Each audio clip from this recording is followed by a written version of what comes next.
ये क्या देख रही है बुड्ढी? आज से पहले कोई लड़की नहीं देखी? राजू बबलू देखो तो ऐसे ऐसे घूर रही है जैसे सिंग लगे हो मेरे सर पे। संकीप बुढ़िया छोड़। बिंदनी तू? बिंदनी? ये कौन सी बीमारी का नाम है? बिंदनी? किसकी बिंदनी? देवी तू? देवी नहीं देविका। हाथ छोड़ मेरा। लगता है तूने इसे टपली मारी इसलिए इसने तेरा हाथ पकड़ा है। अभी ये पुलिस को बुलाएगी। मैं इसके हाथ आऊंगी तब ना।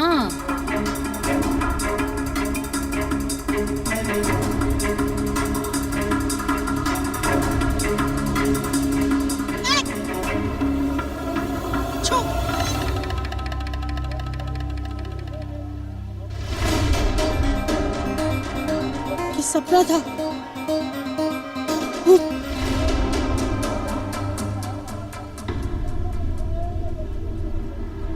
तुम मुझसे उसको देखना कहीं ये बुढ़िया पुलिस को ना लाए। दीदी तुम भाग जाओ, हम उसे संभाल लेंगे।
उठते हुए उठाओ।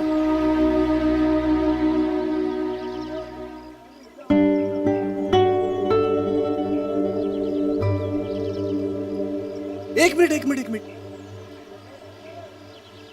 मैंने तुम्हें कहीं देखा है। क्या सड़ी गली लाइन मारता है बे? मैंने तुम्हें कहीं देखा है। हाँ, लड़की देखी नहीं और शुरू हो गया। चिप कहीं का। उत्तरी।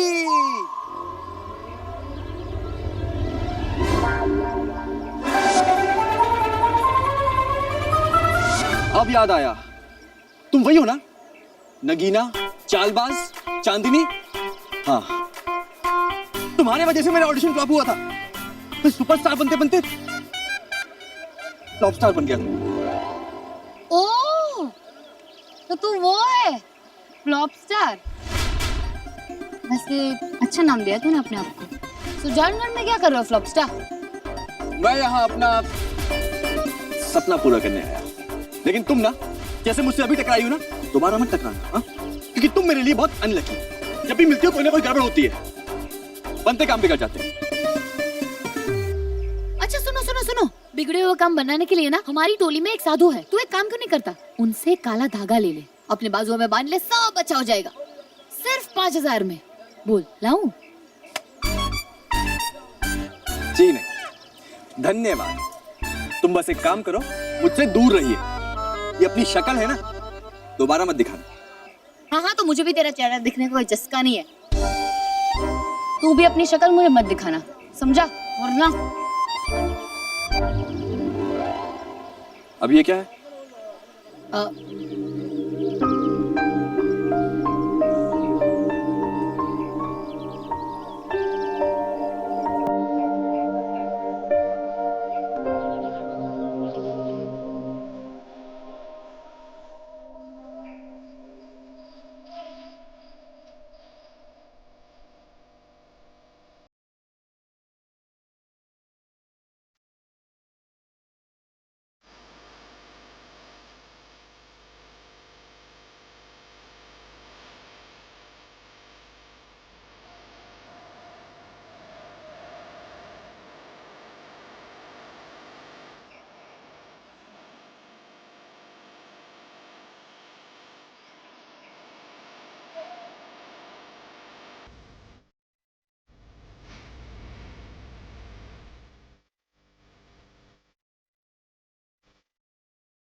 टी-शर्ट फाड़ दी मेरी।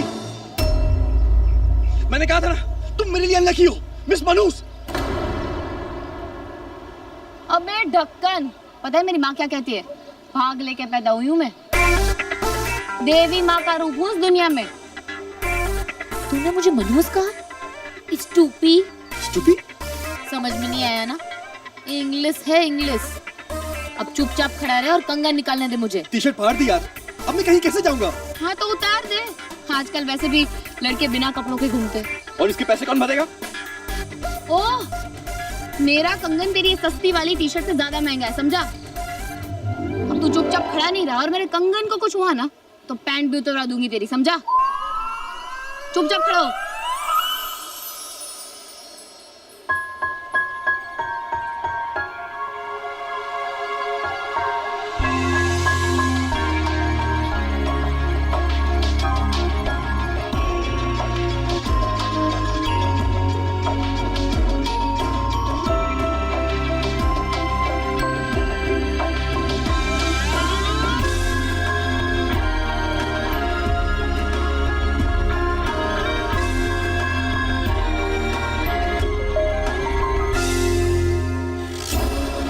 ये लड़की है या तूफान में?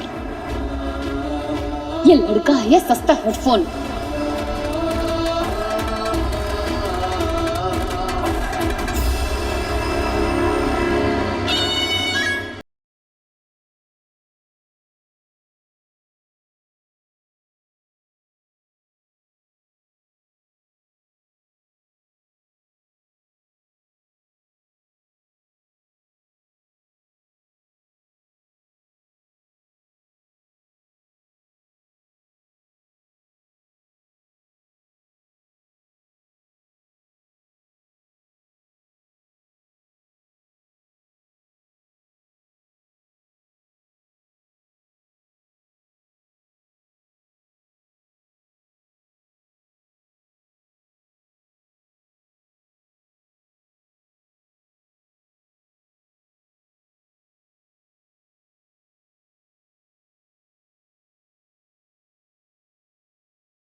आज के लिए बस इतना ही।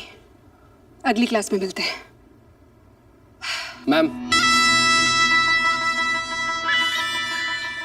मैं देश के बाहर भी घूमा हूं। और मैंने अलग अलग योगा क्लासेस में अलग अलग टीचर्स से योगा सीखा है, लेकिन आपके ये कैबरे योगा बिल्कुल अलग है, बहुत ही अच्छा है।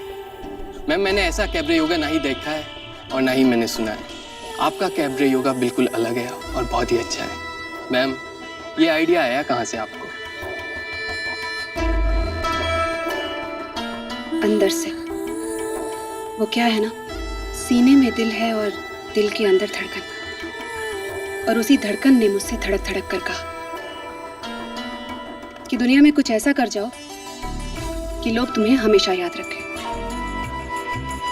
और तुम्हें क्या लगता है कि हेलन से लेकर पद्मा खन्ना और बिंदु से लेकर आज तक की सभी आइटम गर्ल्स वो अपने शरीर को इतना सुंदर कैसे रख पाती है? कैबरे के कारण।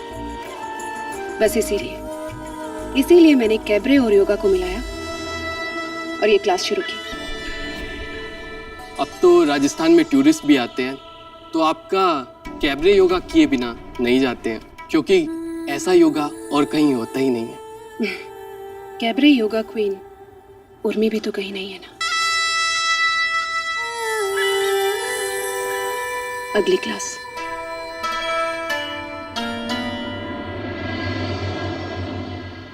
अरे कठे चले गए साहब। धानी जगू मारे को मिल गई मैंने देखा। अरे कौन मिल गई जिसे देख थारे दिल की कली खिल गई? थारे को यकीन ना होगा, मैंने देखा उस छुरी को एकदम हूबहू, जैसे देवी देख लो।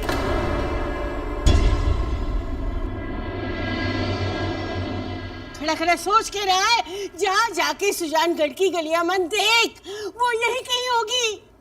उको हमारे सामने लेके आ जगू, जा। अब हाँ जी अब चल आ जी आ। अरे आ जी, बैठ जा, थोड़ी सांस लो, फिर निकालो दिल में फंसी सांस को। बोलो। मैं गई थी बाजार वो छोरी को मिलने, जिस छोरी को वकील साहब के सामने देवी की बेटी बना के पेश करने वाली थी, पर वो छोरी तो ना आई, पर दूसरी छोरी मारे से टकराई। और वो छोरी असल देवी जैसी हूबहू। सोच जग्गू सोच, अगर वकील साहब के सामने देवी की हम शकल को मैंने पेश कर दिया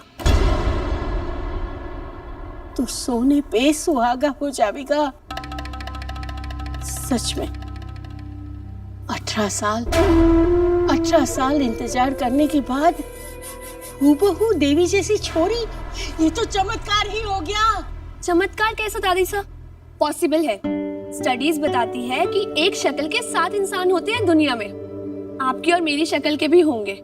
ये चुप कर पड़ा मैना, जब देखो तब सबको ज्ञान देती फिरती है। चुप। जग्गू तू खड़ा के देख रहा है? जाके लेके आओ छोरी को। हमारे को वो छोरी इस हवेली में चाहिए। जा ना, अरे जा ना।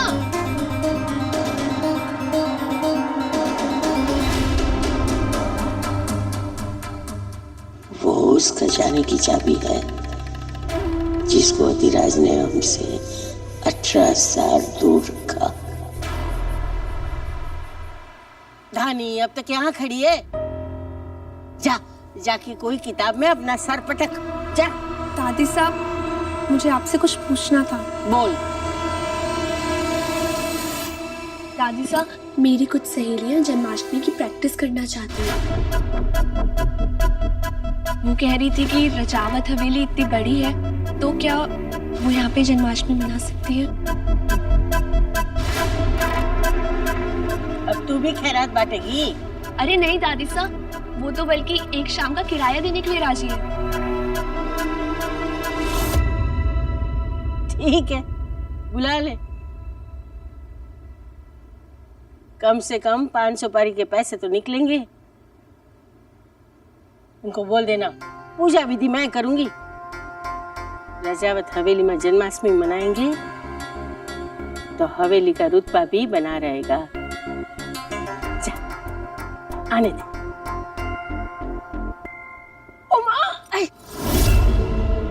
दादी साहब मेरा पैर। दादी साहब आपका तो पाँव पूरी तरह मुड़ गया है। मैं अभी डॉक्टर को बुला के लाती हूँ। ना ना, वो अंग्रेजी डॉक्टर नहीं, वो अंग्रेजी डॉक्टर की दवाई है तो मेरी तबीयत और बिगड़े हैं। पर दादी साहब। चुप रहे रानी। माजी साहब, वो कांता बता रही थी कि गोल मैदान के सामने वैद्य बंजारों ने ना डेरा डाला है और सुना है बड़ा ही अच्छा इलाज करे। उन्हें बुला ले। हाँ, वैद्य को ही बुला ले, उनकी दवा से हमारे को ठीक हो जाएगा। हमारे को जल्दी ठीक होना है, वकील साहब के सामने वो छोरी को पेश करना है। ठीक है माजी साहब। कहाँ मैं खुश हो रही थी, वो देवी की शकल वाली छोरी आवेगी, वकील साहब के सामने पेश करूंगी और आज ही हमारा पैर।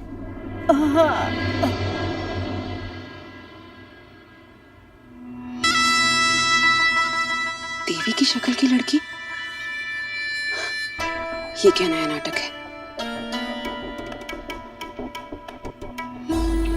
पर अगर माजी साहब उस लड़की को देवी की बेटी साबित करने में कामयाब होगी तो पैसा ट्रस्ट के पास कभी नहीं आएगा ना। पैसा तो ट्रस्ट के पास ही आना है। इतनी मेहनत से जुगाड़ लगाया है मैंने ट्रस्ट में। माजी सा जो चाह रही है मैं वो कभी नहीं होने दूंगी, कभी नहीं। दानी आती ही होगी, कॉलेज छूट के तो 1 घंटा हो गया।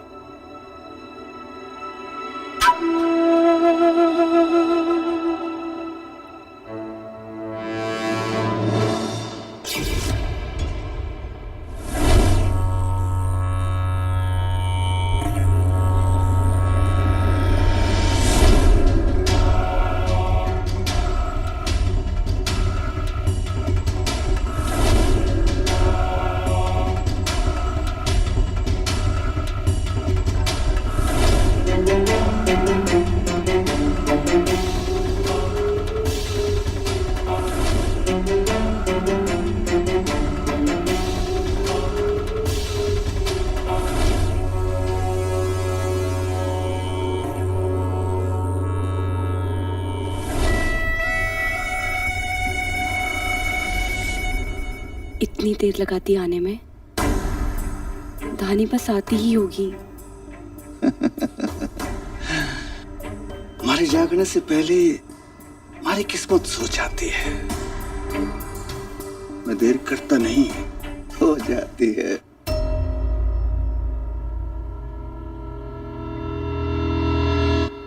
पहली बार किसी आदमी ने इतनी इज्जत दी है हमारे को। इसीलिए तो इतना प्यार करूं मैं आपसे। 18 साल बीत गए, एक एक दिन गिन गिन कर बिताया है मैंने।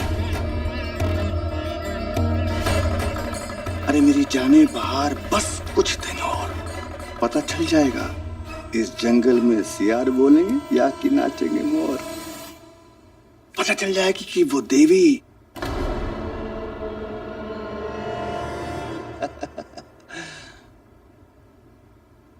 क्या हुआ?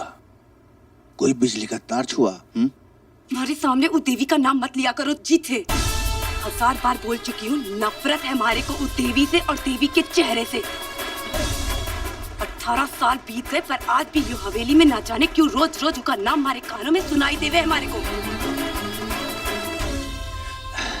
18 साल बर्दाश्त किया, कुछ दिल और कर लो रानी, फिर हम चले जाएंगे विदेश और शुरू करेंगे नई कहानी। पर हमारे को पता नहीं क्यों लगता है ऐसा कि देवी और अधिराज का अंश जिंदा है। अरे शुभ शुभ बोल, शुभ शुभ बोल। अगर वो छोरी जिंदा हुई ना तो नहीं बजा पाएंगे हम ढोल। पर पता नहीं क्यों आप हमारा ये वहम समझो, ये हमारा डर, एक अजीब सा डर है हमारे को कि कहीं देवी की छोरी जिंदा तो ना है।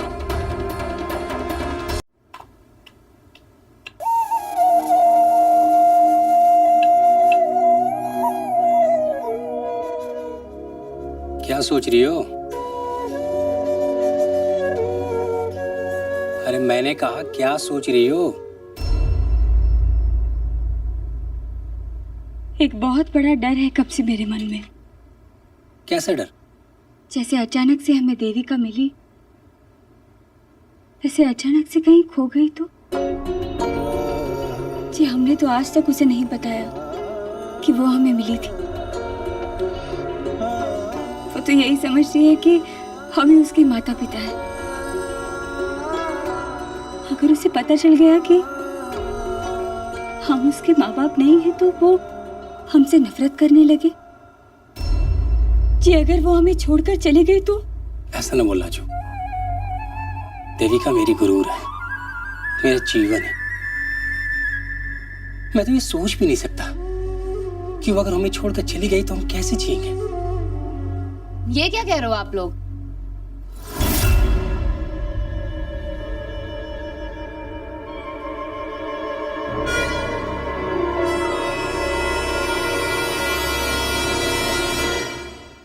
मैं आपको छोड़ के क्यों जाऊंगी बाबा? वही तो मैं कह रहा था कि ये भला हमें छोड़ के क्यों जाएगी।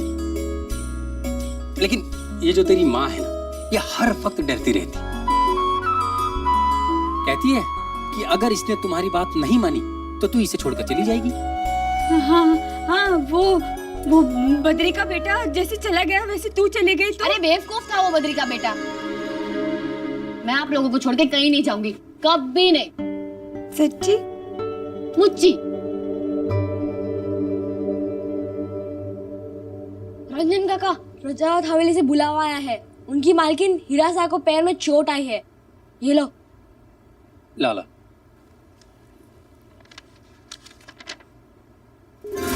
अब तो मुझे ही कुछ करना होगा।